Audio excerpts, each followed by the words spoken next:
Hey, what's up? Jigxor here. You bought a used iPhone, but you can't use it because it's iCloud-locked and you can't get in touch with the previous owner? In this video, I will show you the most effective way to remove the iCloud lock from your iPhone. Let's go. Contrary to what you may find online, it's not the end of the road if your device is iCloud locked. I know this because I recently used this one tool that worked perfectly for me. Compared to other similar programs, this is the best because it can easily bypass the iCloud activation lock without needing a password or the previous owner's information. Want to give it a try?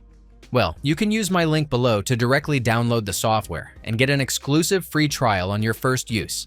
After you install the program, connect your device to your computer using an original or an MFI certified cable.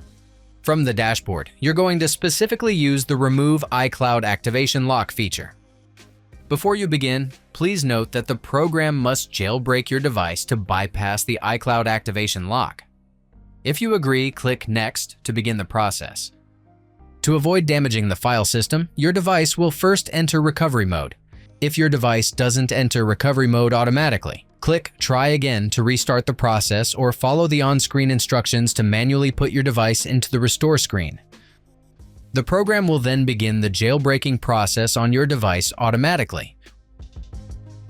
Once the jailbreak is complete, click the on-screen button to continue, and the program should finally remove the iCloud activation lock.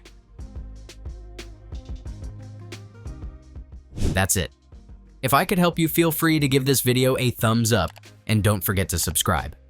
If you have any questions about the video or want me to create a tutorial about another topic, leave a comment below. See you next time. Bye.